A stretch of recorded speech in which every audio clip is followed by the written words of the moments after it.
Welcome to Randy's Old Time Radio Shows. Up next is Captain Midnight, an American radio favorite that thrilled audiences with wartime suspense and pulse-pounding aerial exploits. The series helped set the standard for aviation heroes on the airwaves. Prepare for daring flights and high-stakes missions where courage, skill, and quick thinking mean the difference between victory and disaster. Grab your goggles and join the adventure now.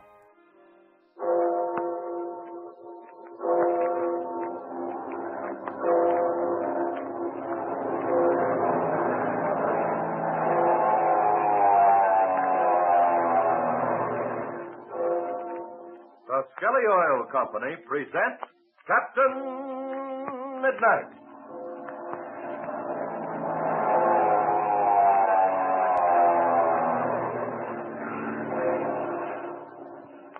Captain Midnight, brought to you 3 times each week by the Skelly Oil Company, Skelly Jobbers and Dealers. Skelly, you know, was the originator of tailor-made gasoline and motor oil. The famous Skelly Aeromax gasoline and Skelly Tagoline motor oil. Tailor-made for your weather. But first, tell me this. How many of you fellas and girls stopped at your Skelly service station this weekend to get your free picture of Captain Midnight and his 2 young friends, Chuck and Patsy? Well, if you haven't got yours yet, let me urge you to get one from your Skelly man the next time you're out in the family car. Because, look, these aren't any ordinary pictures, you know. You can't even buy pictures like this anywhere in the world. But you can get them free at your Skelly service station if you're a member of the 1940 Flight Patrol. And say what's more, this picture is autographed to you by all 3 of these famous members of your own big radio club. Captain Midnight, Chuck Ramsey, and Patsy Donovan. They're all dressed in their flying suits and helmets in the picture, too. And they're standing right beside Captain Midnight's sleek monoplane. Boy, oh boy, will you be proud to show this swell picture to all your friends. You'll pin it up on the wall of your room, too, I'll bet, and you'll think more of it than almost any picture you ever own. But look, did you know this? You don't have to spend a single penny to get this marvelous picture of Captain Midnight and his 2 young friends. No, sir, not even a penny for a stamp. You don't need any seals or labels or box tops or anything like that either. All you do is show your Skelly man your Flight Patrol membership card, and he'll give you one of these 12 pictures absolutely free right then and there. Just stop at your Skelly service station the next time you're out driving with Mother or Dad. Now, if you're not a member of the 1940 Flight Patrol, your Skelly man will tell you how to join, and that's free, too. Why, you even get a free Flight Patrol Medal of Membership that spins. But above all, you'll want your swell new picture of Captain Midnight and those 2 grand youngsters, Chuck Ramsey and Patsy Donovan. So remember, to get your own free copy of this marvelous picture, ask Mother or Dad to stop in at your Skelly service station the next time you're driving by. Show your Skelly man your Flight Patrol membership card and get your very own autographed picture of Captain Midnight and his friends absolutely free. And now to Captain Midnight. Unless medical attention is obtained for Bud Conley, who is stricken with fever, Conley is liable to die. He, his chief, Major Barry Steele, and Captain Midnight's party are far from civilization in old Mexico. The clearing where Captain Midnight landed his plane is so small that a takeoff from it cannot be made except in one direction, and then after the wind shifts. It is now early afternoon, and Captain Midnight and Chuck Ramsey are standing near their plane on the edge of the field talking things over. Let's listen as Captain Midnight says. No, Chuck, no. There hasn't been any change in the wind at all. If anything, it's stronger. Oh, gosh. I was sure hoping that wind would shift. Now there doesn't seem to be any chance. I'm afraid not. Sky is clear. Certainly looks as if conditions are going to stay as they are indefinitely. From what Ma Donovan says, I guess Bud Conley must be pretty sick. She didn't say in so many words, but I don't think she believes there's a chance for him. We can't get him out of here right away. Gee, isn't there something we can do? Something we hadn't thought of before? I don't know what it'd be, Chuck. Of course, we might have overlooked something. You radioed a code message about Ivan Shark's plane, didn't you? Yes, Chuck, I did. And at the same time, I sent a message telling him about our situation here.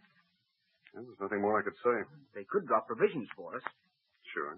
That that wouldn't help Bud Conley. Well, they could drop medicine for him. Well, they could do that, too. That isn't getting him to a hospital, and that's what he needs. It wouldn't do any good for anyone to land here. They'd be in just as bad a fix as we are, unable to fly out again. Has Conley got a family? Yes. He's got a wife and 4 children. Gosh, Captain Midnight, that's terrible. We just can't let him die. Well, listen, Chuck. I've thought of one thing, but, well, it might take too much time. What is it, Captain Midnight? Now, look down the field here. You will probably be the one who has to take off. Now, the plane will be turned around with its tail right between these trees. The takeoff will be straight ahead toward the north. You see that, don't you? But I see those tall trees in the way. Yes, you're right. And that's the plan I had in mind. Well, gee, Captain Midnight, what about those trees? Now, look. Take a careful look, Chuck. And just try to imagine what it would be like if some of those trees weren't there. Why, if it weren't for 3 or 4 of those high trees, there'd be a lot more room for a takeoff. Absolutely, Chuck. As a matter of fact, if just 3 of those trees were out of the way, it'd make all the difference in the world. In fact, I think that you, weighing less than I, could take off at Bud Conley, even downwind, with those trees gone. I could do it. I'm sure I could. But how can we get rid of those 3 trees? Look how big they are. Yes, that's the whole trouble, Chuck. All we've got is a very small hatchet. It would take days to chop through those big trunks. And also, you wouldn't know which way they were going to fall. Well, I don't think that'd make much difference. The wheels of the plane would be off the ground before you got that far. If those 3 trees were out of the way, we could get Conley out of here even if the wind doesn't change.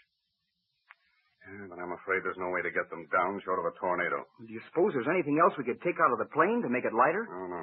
We've done all we can. Anything else would weaken the structure. Yes, I guess you're right.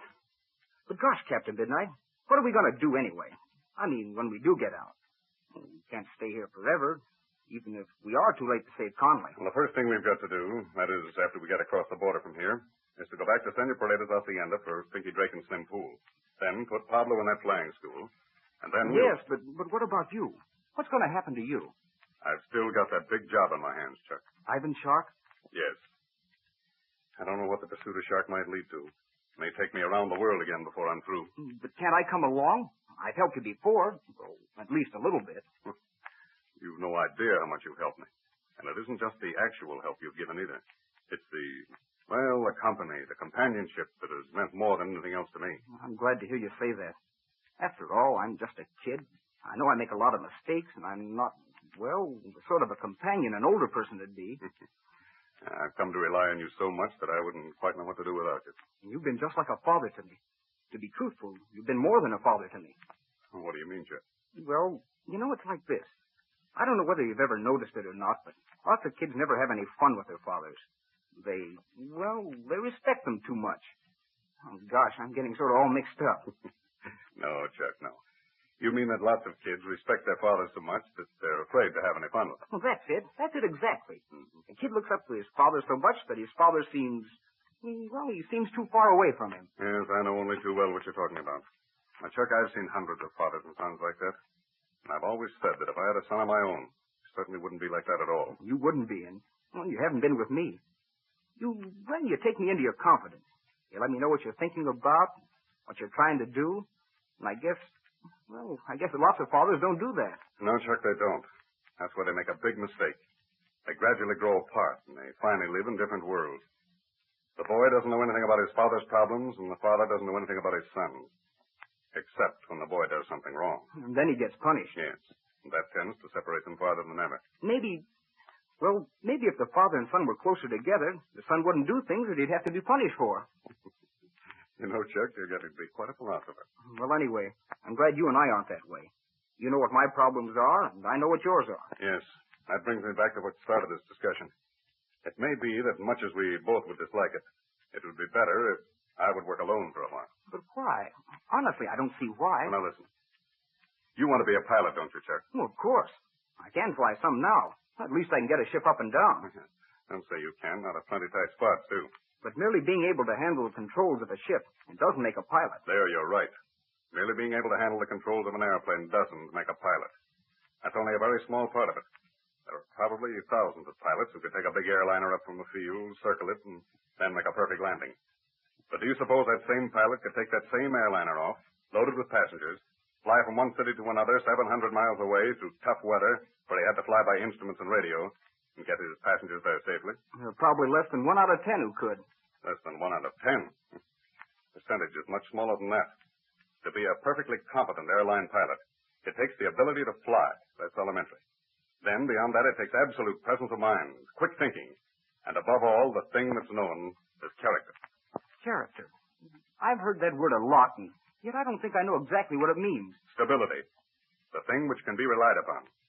Reliability. I guess that's important in anything, not just airplane flying. You're right, Chuck. I rather think that reliability is the most important characteristic in the world. But to come back to what we were talking about, you spoke about a separation, and you asked me if I wanted to be a good pilot. Well, now look here, Chuck.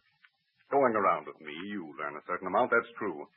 But you don't learn as much, as thoroughly, as you would if you were going through the regular routine of a flying school. You mean you want me to go to a flying school? I think it would be an excellent thing for you. Oh, I'd see you often. During part of the year, your vacations, we could be together, and I'd test you out to see how much you've learned. Then when you get through, I'll put the finishing touches on you. Gee, and then what? Well, I don't know. I've got to stay in the flying business, I know that.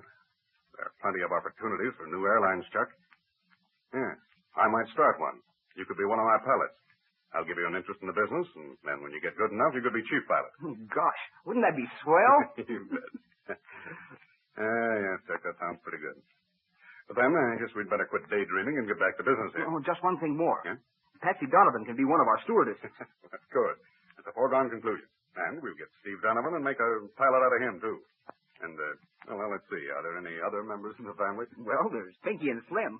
What do we do with them? Oh, yes, Pinky. Say, I know. We'll have them ride back and forth on the line to amuse passengers with their squabbles. They sure keep them amused, all right. Oh, and don't forget there's Pablo. He's almost one of the family now. Oh, sure. Well, we might have a branch going down here into Mexico. He could fly on that division. Oh, look. Huh? Here comes our stewardess. What in the world have you two been doing all this time? Well, to tell you the truth, Patsy, I think we've been doing a little daydreaming. Oh, so that's it. What about the wind? Is it just as strong as ever? Gosh, I'm afraid it is, Patsy. Yes, it is. Oh, any change in Bud Conley's condition? No, he's just about the same. Well, I'm going back to talk to Major Steele. You better stay here, Chuck, and let me know if that wind changes. I'll stay too then, because Ma doesn't need me for a while. All right. You stay here with Chuck. I'll see you both after a while. Tell me the truth, Patsy. Is Mr. Conley worse? Yes, Chuck, I think he is. I can tell it by the way Ma acts. Oh, gee, Patsy, this is terrible. Mr. Conley's going to die of that fever if we don't fly him out of here. Say, what are you looking at? Quick, Chuck. Look over there. What is it? What are you looking at? I don't see anything. The top of that ridge on the right, Chuck. See? Floating up in the air. Why, it looks like smoke. Smoke? Blazing beacons, Patsy. It is smoke. Maybe this will show us a way out. Maybe it will mean help. Come on, let's investigate. Well, can Patsy and Chuck be right? Is it really smoke they see at the top of the nearby ridge? Major Steele said he had explored the region and had found no sign of human habitation. What will Chuck and Patsy discover when they climb to the top of the ridge? Tune in to Captain Midnight. Say, have you got a big brother or a big sister that's away at college? Well, if so, you know how college students like to have pictures of their friends all over the walls of their rooms, don't you? Well, look, they're not the only ones that can have pictures of their friends up in their rooms. No, sir, because you can have a picture nobody else but members of the new 1940 Flight Patrol can even get hold of. A swell big picture of Captain Midnight standing in front of his Speedy monoplane with Chuck Ramsey and Patsy Donovan. It's a picture that anybody would be proud to own.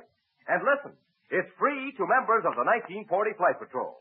So remember, to get your free picture, this is all you do. Just stop by your Skelly service station the next time you're out riding with Mother or Dad. Show your Skelly man your Flight Patrol membership card, and he'll give you your very own autographed picture of Captain Midnight and his friends absolutely free. Now, don't forget, stop at your Skelly service station for your free picture tonight.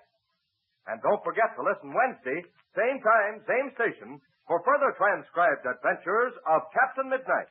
Brought to you Monday, Wednesday, and Friday by the Skelly Oil Company, Skelly Jobbers and Dealers. Have Chuck and Patsy found a means of escape from the forest wilderness in Old Mexico so that Bud Conley's life can still be saved? What does the smoke mean? Be sure to listen Wednesday. Until then, this is Don Gordon, your Skelly man, saying goodbye and happy landing!